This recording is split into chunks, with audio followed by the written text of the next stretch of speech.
That baby is mine, and you've been keeping her from me. Dante Kang's voice ripped through the waiting area of Chicago Mercy Hospital, a sound akin to thunder. Sierra Bennett froze, her 6-month-old daughter held tightly against her chest. The Korean tech billionaire, with whom she'd shared one unforgettable night 18 months prior, now stood before her, impeccably dressed in a suit, accompanied by men whose jackets barely concealed the weapons beneath. His steely gray eyes, the exact shade as baby Mia's, blazed with fury and something more profound, desperation. But here's what makes this narrative utterly unbelievable. Dante was medically infertile. This fact had been confirmed by 7 specialists across 3 different countries. He could not have children, period. So, how did Sierra find herself with his daughter? Let me transport you back to the genesis of this improbable romance. Because, believe me, the reality of it is far stranger than you can imagine. Let's rewind 18 months to the actual commencement of this bewildering sequence of events. Dante Kang wasn't merely wealthy, he was beyond reproach. At 34 years old, this Korean-American tech magnate commanded a $3 billion empire that spanned the entirety of the Midwest. His company, Kang Industries, had just finalized a merger with European tech giants. Politicians readily returned his calls. Celebrities vied for his attention. Women clamored for his favor. Yet, let's not delude ourselves into thinking everything was rosy. Behind closed doors, Dante was self-destructing. A childhood automobile accident had rendered him incapable of fathering children, a fact corroborated by 7 medical experts in 3 nations, all attesting to its medical impossibility. Within his traditional Korean family, this deficiency rendered him less than worthy. His mother wept at every family gathering. His father ceased to acknowledge him as the designated heir. His younger brother Michael was already being prepared to inherit the family's future. His former fiancée, Jennifer, had devastated him 2 years prior. "I want biological children, Dante. Real children. Something you cannot provide," she had stated, mailing back his 5-carat engagement ring as if he were mere refuse. Here's where the situation takes a darker turn. Dante had made 2 attempts on his own life. The profound shame of being considered less than a man in his family's eyes was crushing him. He dedicated 18 hours a day to work, solely to evade returning to his vacant penthouse overlooking Lake Michigan. Consequently, when his friends Marcus and Tony persuaded him to visit Obsidian, an exclusive downtown Chicago strip club where discretion was assured and bottle service commenced at $5,000, Dante wasn't celebrating his multi-billion-dollar deal. He was trying to suppress thoughts of ending it all. Then, Sierra graced the stage, and in an instant, everything changed. Sierra Bennett was no ordinary dancer, a fact Dante perceived immediately. Her movements possessed a cultivated precision, a contemporary dance technique that spoke of rigorous training at institutions like Juilliard or a conservatory. Her dark skin shimmered beneath the lavender spotlights. Her body conveyed narratives with every gesture. However, it was her eyes that ensnared him. Intelligent, fierce, and shadowed by a pain he recognized intimately. When Marcus, in a drunken impulse, inquired if Dante desired a private dance, every logical fiber of his being screamed in protest. He never did such things. He never engaged, never lowered his defenses. Yet, he heard himself utter an affirmative in that private room, adorned with velvet couches and resonating bass. Something shifted. Sierra danced intimately, so close that he could feel the warmth radiating from her body and catch the scent of jasmine and desperation. She settled onto the couch beside him, her movements a mesmerizing blend of sensuality and professionalism. Then she whispered, "Why do you look so sad?" No one had posed that question to Dante in years. She ceased her performance and sat beside him, no longer dancing but simply being present. And Dante fractured. He divulmented everything about feeling like a failure, about the intractable expectations of his family, about being defined by his body's limitations. He omitted the connections to organized crime and his suicidal ideations, but the emotional truth flowed freely. "Do you know what I believe?" Sierra asked softly. "I think you're so preoccupied with fulfilling everyone else's expectations that you've forgotten to discover what you truly desire." She confided in him about her aspirations at Juilliard, about a career-ending knee injury during her senior year, and about having to dance at Obsidian to make ends meet, all while teaching children's ballet classes during the day. She spoke of the crushing weight of student loans and dreams that had withered and died. They were both broken, both adrift, both yearning for someone to genuinely see them. "Would you like to leave here?" Dante inquired. "To talk somewhere quieter." Sierra recognized this as a transgression of every boundary she had established, yet she nodded. What unfolded in Dante's penthouse that evening was nothing short of magical. They conversed until 2 a.m. on his balcony, the city lights spread out below them. When he finally kissed her, a soft, hesitant gesture seeking permission, Sierra responded with an ardor that conveyed a desperate thirst. Here's the astonishing part. When they made love that night, something medically impossible occurred. Dante's body responded with complete and unreserved vigor, in ways 7 specialists had unequivocally stated would never transpire again. They drifted off to sleep intertwined, both experiencing a glimmer of hope for the first time in years. At 5:47 a.m., Dante's phone erupted with alerts. Emergency, break-in at his downtown office, industrial espionage, billions at stake. He needed to depart immediately. However, he hesitated to wake Sierra. Consequently, he scribbled his private number on a piece of hotel stationery, a number known to only 5 individuals globally, and placed it on the nightstand. He also left his $60,000 Patek Philippe watch. "Call me. Last night meant something. Please don't disappear. D." He kissed her forehead and departed, anticipating a brief absence. Here's where fate intervened cruelly for both of them. Dante's cleaning service arrived 15 minutes later, an early arrival due to a scheduling adjustment. The housekeeper, adhering to protocol, removed the bedding without disturbing the guest. That note containing Dante's number was bundled with the Egyptian cotton sheets and deposited down an industrial laundry chute 3 floors below. Lost, irretrievable, forgotten. The watch was placed in Dante's nightstand drawer, as the housekeeper presumed he intended to leave it. When Sierra awoke at 9:30 a.m. to an empty apartment, she desperately searched for any indication, a number, anything. There was nothing. The familiar pang of shame washed over her. She had been used, discarded, forgotten, as if she were inconsequential. She left his penthouse feeling like the world's biggest fool, vowing never to trust a man of his caliber again. Meanwhile, Dante spent 3 months trying to locate her. The club refused to divulge any information. She had quit 2 months prior. No forwarding address, they claimed. After numerous fruitless endeavors, Dante relinquished his search, concluding that Sierra had no interest in seeing him again. 2 broken individuals, both seeking one another, both convinced of the other's indifference. 6 weeks later, Sierra experienced nausea for the 5th consecutive morning before her 7 a.m. ballet class. "Girl, you need to see a doctor," her roommate Jasmine insisted. "It's just stress," Sierra replied, though her period was 3 weeks overdue. When she took 3 pregnancy tests from 3 different Chicago pharmacies, all 3 unequivocally confirmed the same truth: positive. Sierra collapsed on her Logan Square bathroom floor, weeping until she had nothing left. She was 25, burdened by Juilliard debt, working 2 jobs, and barely managing to pay her rent. And now she was pregnant by a man whose surname she didn't even know. However, here's what made it seemingly impossible. Dante had explicitly informed her of his infertility, medically incontrovertible inability to procreate. Clear's throat. Therefore, either he had deceived her to manipulate her, or a miracle had occurred. Sierra exhausted every avenue to find him. She returned to Obsidian. They remained uncooperative. She hired a private investigator with her rent money. He discovered nothing. She scoured thousands of Dante Chicago social media profiles. None matched. As her abdomen grew, her earnings at the club dwindled dramatically. Patrons were disinclined to tip pregnant dancers.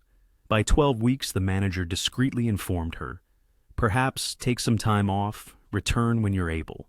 He gestured towards her stomach. She was terminated. Sierra scheduled an abortion appointment twice, only to cancel both times.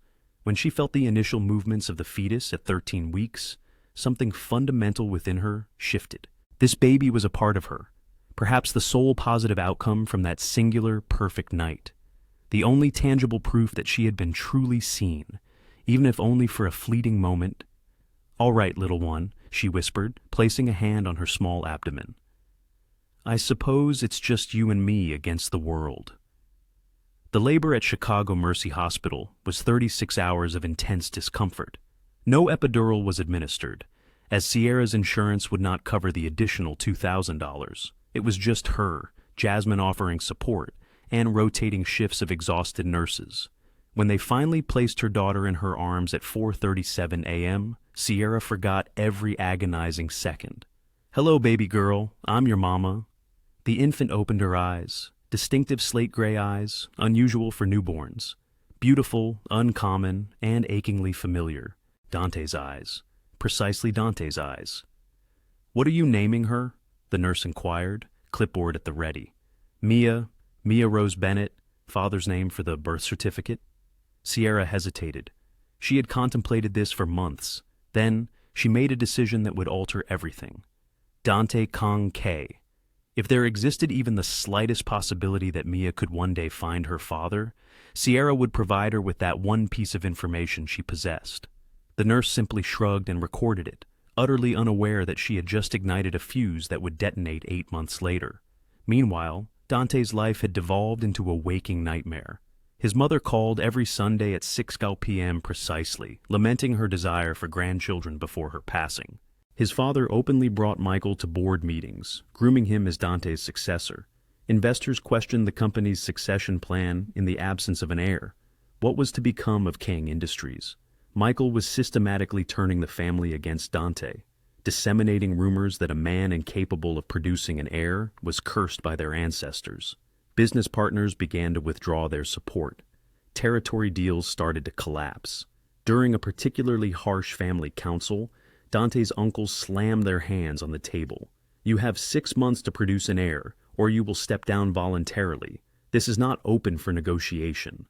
Dante had built this empire from a single brilliant idea conceived in a coffee shop, fueled by 70-hour work weeks. He had sacrificed everything, and, clear his throat, it still wasn't enough. He was consumed by thoughts of Sierra, that singular perfect night replayed endlessly in his mind, her laughter, her gaze, the profound feeling of being truly seen by her. However, after 3 months of diligent searching, he had relinquished hope, conceding that she likely wished to have no further involvement with him. Then, 8 months following that unforgettable evening, his head of security entered his office unannounced. "Sir, you requested I report any unusual mentions of your name in public records." Dante glanced up, annoyance evident. "And a woman has listed you as the father on a birth certificate. From Chicago Mercy Hospital. A daughter, born 6 months ago." The world seemed to halt. The security chief presented him with a substantial file. Sierra Bennett, 25, a former Juilliard student, now teaching children's ballet in Logan Square. She listed you as Dante Kang on the birth certificate for Mia Rose Bennett. A photograph was attached to the file. Sierra cradling a 6-month-old baby, her eyes, unmistakably gray, fixed directly on the camera. Dante's own gray eyes. His hands trembled uncontrollably as he turned the pages of the file. He observed the eviction notices, the outstanding student loans and collection demands, the maxed-out credit cards. Sierra was evidently struggling, barely making ends meet, and she was raising his daughter, his impossible, miraculous daughter. Quote, "Yawand," he whispered, quote, "one." The chief replied, quote, "two." Dante's gaze remained fixed on Mia's photograph. This tiny miracle, he had been told, could never exist. "Find her," he commanded, his voice thick with emotion. "Find her immediately." The following day, Sierra was in her modest Logan Square apartment when a forceful knock echoed through the space. Peering through the peephole, she froze. 3 impeccably dressed men stood at her door, one holding a folder. "Sierra Bennett, we need to discuss Dante Kang with you." A chill permeated her being. "I'm contacting the authorities." "Ma'am, we represent Kang Industries. Mr. Kang wishes to speak with you regarding your daughter." For months she had tried to reach him, and now he was finding her. "Why?" she inquired cautiously. "That is a conversation Mr. Kang requires to have with you directly. We can arrange a meeting at a location convenient for you." Sierra glanced back at Mia, fast asleep in her crib. She thought of the eviction notice, the depleted bank account, the overwhelming debt. Yet, She also recalled that single perfect night, and the discernible pain in Dante's voice when he spoke of his inability to have children. Tomorrow, 1 p.m., Millennium Park, by the Bean. Public with many witnesses. Sierra arrived 20 minutes ahead of schedule, pushing Mia's second-hand stroller, her heart pounding. Dante was already present, clad in a simple black sweater and jeans, not the expected expensive suit, just him, visibly human and vulnerable. The sight of the stroller caused him to stop breathing. Sierra positioned herself defensively. "This is Mia, your daughter." Dante sank to his knees beside the stroller, his gaze fixed on the 6-month-old infant, tears tracing pathways down his face. Mia looked back with curious gray eyes, his eyes, and extended her tiny hand, instinctively grasping his finger. A sound escaped him, a mixture of laughter and a sob. "How?" His voice cracked. "The doctors deemed it impossible, that I never could." "I don't know how," Sierra stated softly.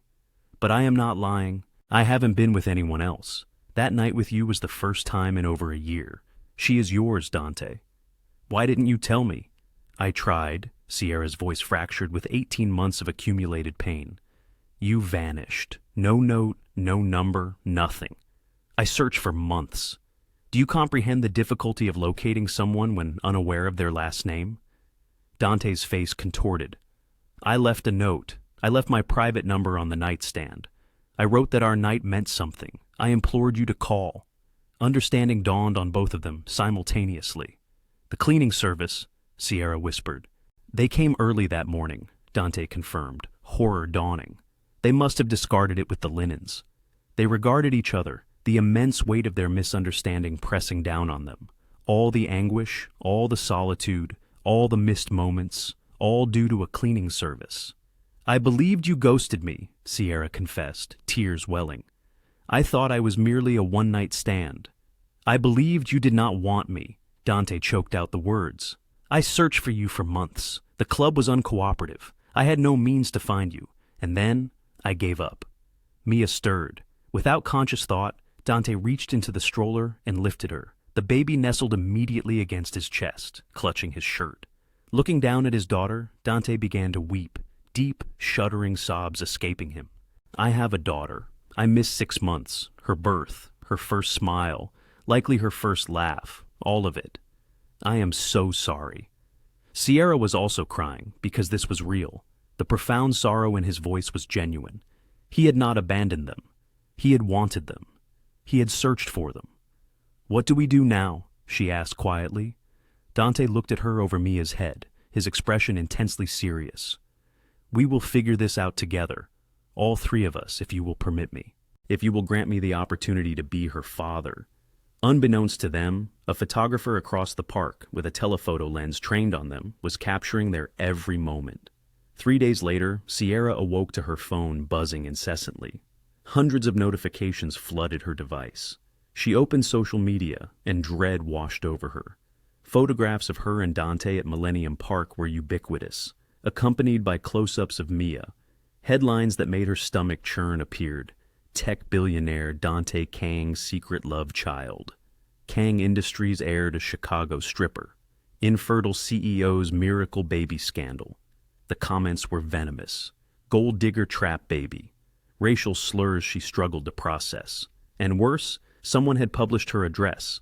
She looked out her window to see news vans, reporters, and cameras everywhere. She was unable to leave her apartment. Dante called immediately. "Do not look at the news. I am handling this. Everyone knows who I am." Someone, clears throat, posted my address. "Pack a bag. I am dispatching security now. There are credible threats against you, against Mia." His voice hardened. "Sierra, this is not a request. Death threats against your 6-month-old baby." Security arrived and formed a protective cordon. They navigated through the throng of reporters, shouting questions, cameras flashing, as something struck the SUV's window. Sierra clutched Mia, shielding her daughter's face, feeling her entire world crumble. At Dante's penthouse, he awaited her, his face etched with fury. "I am so sorry. This is my doing. My family, my adversaries, they will exploit any weakness against me. And now you are caught in the crossfire. Who leaked the photos?" "Still investigating. But my brother, Michael, has the most to gain if Mia is recognized as my heir. He has been positioning himself for control. A biological daughter changes everything. Sierra felt nauseous. So, we are merely pawns in your family's power struggles? No, Dante grasped her hands firmly. You are my family, and I will protect you regardless of the cost. 3 days later, the DNA test results arrived during an emergency board meeting for the Kang family at their Evston estate. The conference room was packed. Dante's parents, Michael, Uncle James, and 5 other family members who controlled the empire. Board members, lawyers, all staring intently at Dante and Sierra, who held Mia. A 99.99% genetic match, the doctor announced. Dante Kang is definitively the biological father. Given Mr. Kang's documented infertility, this is medically extraordinary, but there is no doubt. The room erupted. This is impossible, his uncle bellowed. Mia is my daughter, Dante stated coldly. My heir, and I expect this family to treat her and her mother with respect. Michael rose, his face contorted with rage. Respect? For some stripper who entrapped you for her bastard? Dante moved with blinding speed. Michael didn't see it coming. He seized his brother by the throat and slammed him against the wall with enough force to fracture the drywall. Say that again, he growled. I dare you, Dante. Enough. His father's voice cut through the air like a whip. Dante released Michael, but maintained unwavering eye contact. Sierra is the mother of my child. Mia is a Kang, whether you approve or not. And if anyone in this family threatens them, disrespects them, or approaches them with ill intent, I will destroy you. You are choosing them over your family? His uncle demanded. Over everything we have built? I am choosing my daughter, Dante replied calmly. My actual family. If you cannot accept that, then perhaps you are not the family I believed you to be. His mother stood, tears streaming down her face. Dante, please. Mom, his voice softened. I have spent my entire life attempting to be sufficient for you, trying to compensate for failing to provide you with grandchildren, loathing myself for my inadequacy. And now I have a daughter, a miracle. And you are asking me to conceal her? To be ashamed of her because of her mother's profession? Because she is not of the correct race, the correct social standing. His mother flinched as though struck. Then what is it? Dante demanded. Tell me what is wrong with Mia. What is wrong with Sierra? Silence permeated the room. No one offered an answer. Dante turned to Sierra. Let's go. We are finished here. But his mother's voice stopped him. Wait. All eyes turned to her. She walked slowly toward Sierra, as if approaching something delicate. May I? She gestured to Mia. Sierra hesitated, then looked at Dante. He nodded, leaving the decision to her. Sierra carefully extended Mia. His mother accepted the baby gently, gazing at her granddaughter's face, those distinctive gray eyes, and began to weep. She is beautiful. She resembles you precisely as a baby. She looked at Sierra. I apologize for the judgment, for the assumptions, for not inquiring about your well-being or my granddaughters, for concerning myself only with reputation and appearances. She took a shaky breath. Thank you for taking care of her, for raising her alone when you should not have had to, for being strong enough to find my son. Sierra's throat tightened. Thank you. It was not yet forgiveness, but it represented a beginning. Dante's father cleared his throat. The board will require time, but perhaps we acted too hastily. Michael stormed out, slamming the door behind him, but everyone else remained and began inquiring about Mia, her birth, her preferences, and who she resembled. The tension didn't vanish entirely, but it lessened enough to allow some relief. Sierra woke in Dante's penthouse to sunlight and his arm encircling her waist. They had been proceeding cautiously, dating with intention and cultivating a genuine connection. However, 3 weeks prior, she had moved into his room as they both recognized their future together was permanent. Mia's babbling emanated through the monitor. I'll get her, Dante murmured, already in motion. He returned with their 1-year-old daughter, placing her in the bed between them, their little family. I have something to ask you, he stated. He retrieved a small box from his nightstand. Sierra's heart skipped a beat. I realize we're doing this out of sequence. Baby first, dating second, proposal third. He opened the box, revealing a dazzling diamond ring. But the order doesn't concern me. My only concern is you and our family. Marry me, Sierra, not because of Mia, not for my family or appearances, but because I love you, because you are the most resilient and extraordinary woman I have ever encountered, because you bestowed upon me a miracle when I believed I would never experience one, because I desire to dedicate the rest of my life to making you happy. Sierra's eyes welled up. Yes, yes, yes, yes. He gently slid the ring onto her finger and kissed her softly. Mia clapped her hands as if she comprehended and approved. We still have challenges ahead, Dante said quietly. Michael continues to be a source of trouble. The press remains intrusive. My family is still adapting. I know, Sierra replied, but we will confront them together, all three of us, united. And somehow, impossibly, everything felt right. 1 year later marked Mia's second birthday. The penthouse was filled with guests, Sierra's dance students and their parents, and Dante's true friends. His mother, who now helped with childcare twice a week, and his father, who had gradually come to accept the situation. Even his uncle, who had offered an apology 6 months prior. Michael was absent. He had been completely sidelined after attempting corporate sabotage and was now facing criminal charges. Mia toddled around in a princess dress, her black hair in pigtails, her gray eyes sparkling with excitement. Cake! Cake! She chanted, eliciting laughter from everyone. In a moment, little one, Sierra said, lifting her up and kissing her cheek. Dante embraced them both. His family, his entire world. Do you know what's amusing? He remarked softly. 18 months ago, I believed my life was over. I thought I had failed in the one area that truly mattered. I envisioned dying alone and forgotten. And now I possess everything. We possess everything. Us, Sierra corrected, leaning back against him. Because we've constructed this together. Through turmoil and scandal, through death threats and family disputes, through every adversity life could present. We endured, we flourished, we became a family. Make a wish, Dante said as they gathered around the cake, adorned with 2 flickering candles. Mia closed her eyes, her face contorted in concentration, and then blew out the candles with her parents' assistance. Cheers erupted. Sierra realized she had received the wish she'd made 18 months ago, sitting alone and terrified and pregnant on that bathroom floor. She had wished for her daughter to be loved, to be secure, and to have a good life.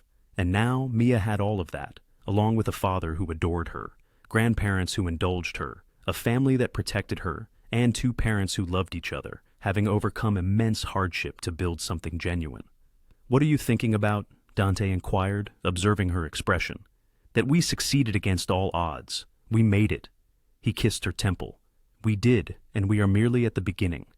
Because this was not a conclusion. It was a commencement. A new chapter founded on candor and confidence and affection. On confronting difficulties collectively, on choosing each other daily. Mia squealed as someone handed her a present, and she eagerly tore into the wrapping paper with toddler zeal. Sierra watched her daughter, this miracle, this improbable, beautiful, flawless miracle, and felt nothing but profound gratitude for that singular night 18 months ago, for the cleaning service error that had inexplicably guided them to this point, for every unforeseen twist and turn that had led them to this very moment, because occasionally, life's most wonderful things emerge from the most unexpected origins. Sometimes, love finds you when you are not actively seeking it. Occasionally, miracles occur even when medical professionals deem them impossible. And sometimes, just sometimes, a scandalous inception paves the way for the most joyous conclusion. And that concludes the remarkable narrative of Dante and Sierra. What a journey, wouldn't you agree? From a single improbable night to forging a family despite overwhelming challenges, their story exemplifies that miracles do transpire, that love indeed possesses the power to overcome any obstacle, and that what initially appears as a scandal can ultimately be the genesis of something beautiful. Here is my perspective. Far too frequently we form judgments about people's decisions without fully comprehending their complete story. Sierra was not a gold digger. She was a woman striving for survival while endeavoring to give her daughter the precious gift of knowing her father. Dante was not an irresponsible womanizer. He was a man grappling with brokenness who discovered hope in the most unforeseen circumstance. And Mia, She represents the miracle that salvaged them both. If this account resonated with you emotionally, please tap the like button and share it with friends who hold a belief in second chances and authentic love. Post your thoughts in the comments section below. Do you believe Sierra made the right decision by contacting Dante? Would you have acted similarly? And do not forget to subscribe for more captivating stories about love, family, and triumphing over adversity. Thank you for watching, and remember, your own unique miracle may be just around the corner. You can never predict when a single evening, a solitary decision, or a fleeting instant of bravery might alter your whole life.